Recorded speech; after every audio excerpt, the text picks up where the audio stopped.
Hello students. जैसे कि बच्चों आपको पता है कि हम फिजिक्स का second chapter force and laws of motion कर रहे हैं, ठीक है। जिसमें हमने प्रीवियस लेक्चर में क्या पढ़ा, न्यूटन्स लॉज ऑफ मोशन, जिसमें हमने फर्स्ट लॉ और सेकंड लॉ ऑफ न्यूटन जो है वो पढ़ा, ठीक है।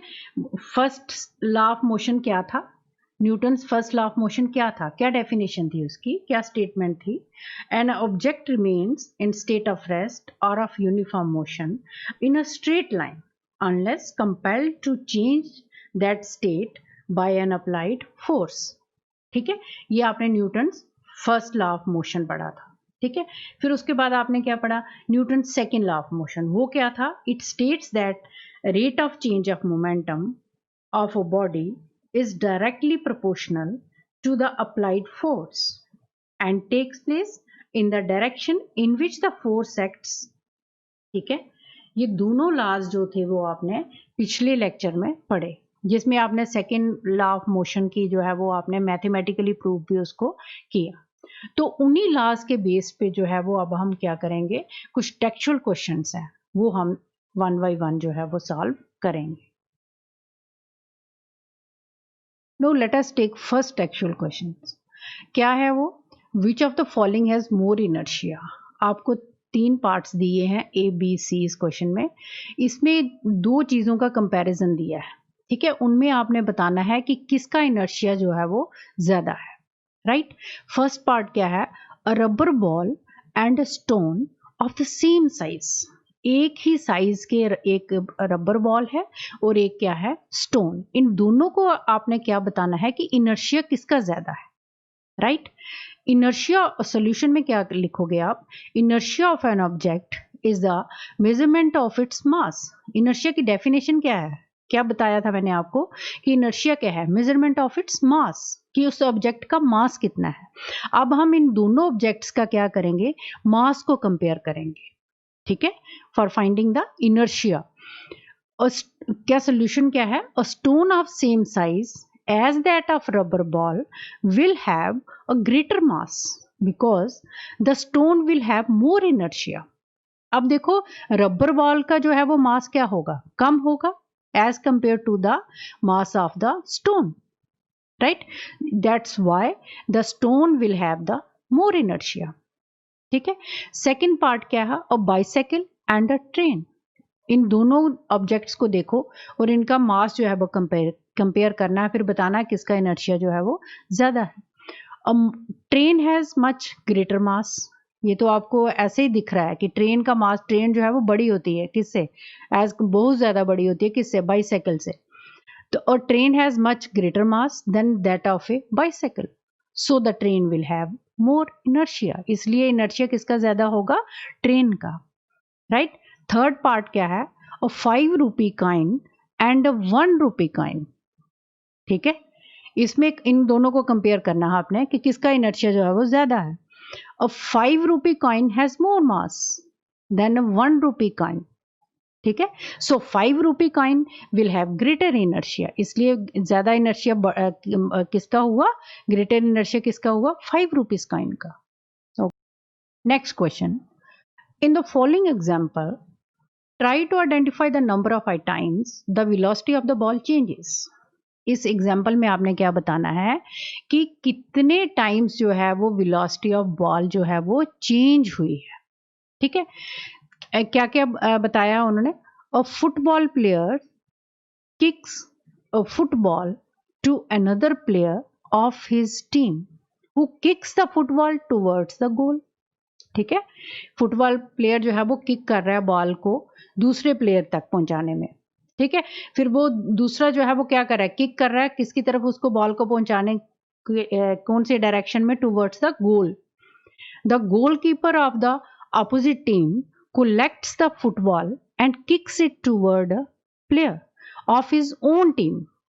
अब वो किसकी तरफ उसने उसको किक किया, अपनी टीम की तरफ। Also identify the agent supplying the force in each case, ठीक है।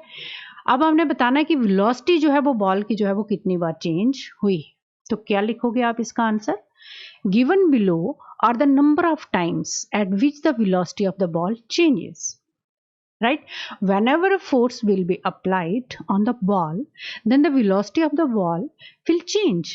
ये तो अंडरस्टूड है कि जब भी फोर्स अप्लाई होगी बॉल के ऊपर, किक करोगे आप फोर्स के साथ, तो वेलोसिटी जो है वो उसकी ऑटोमेटिकली चेंज होगी.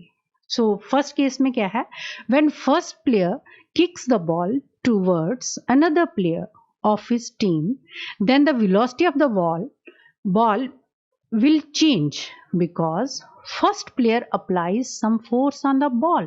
क्यों चेंज हुई वेलोसिटी? क्योंकि पहले प्लेयर ने क्या किया, उसको किक किया.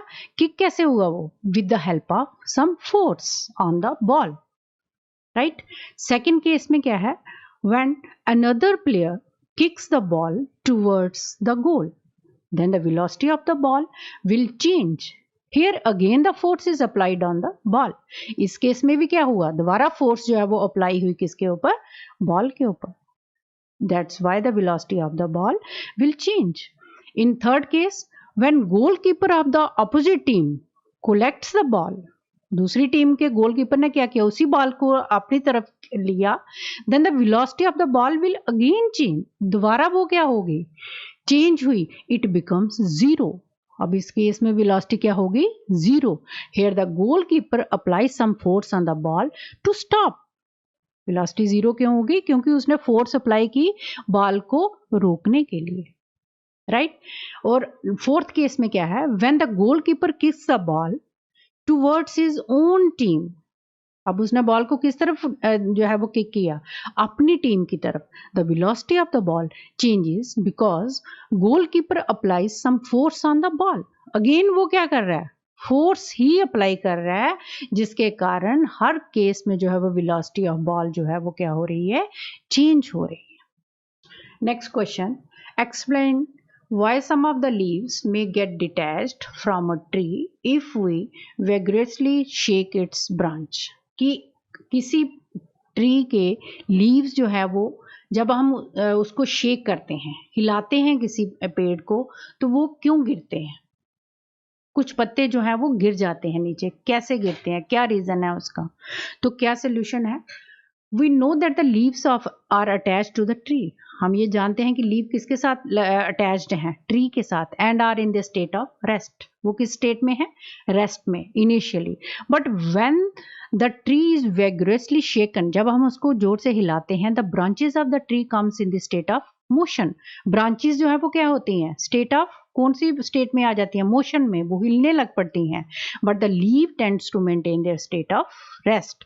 बट लीव्स जो है वो किस स्टेट में रहते हैं, रेस्ट स्टेट में रहते हैं. As a result the leaves get detached from the tree and fall down, जिसके कारण लीव्स जो है वो क्या होते हैं, उससे ब्रांचेस से निकल के नीचे गिर जाते हैं. Next question, why do you fall in the forward direction when a moving bus brakes to a stop and fall backwards when it accelerates from rest. Question का क्या मतलब हुआ, जब चलती बस को ब्रेक लगती है तो हम आगे की ओर गिरते हैं, और जब बस एक्सेलरेट करती है तो हम पीछे की ओर गिरते हैं. ऐसा क्यों, राइट? अब क्या सोल्यूशन है, क्या आंसर है इसका? Initially when the bus is at rest, our body also follows the same state. But all of a sudden, when the bus starts to move, the lower part of our body tends to move with the motion of the bus. But the upper part rejects this state of motion and continues to be in the state of rest. This results in a sudden jerk backwards when a bus moves. Right?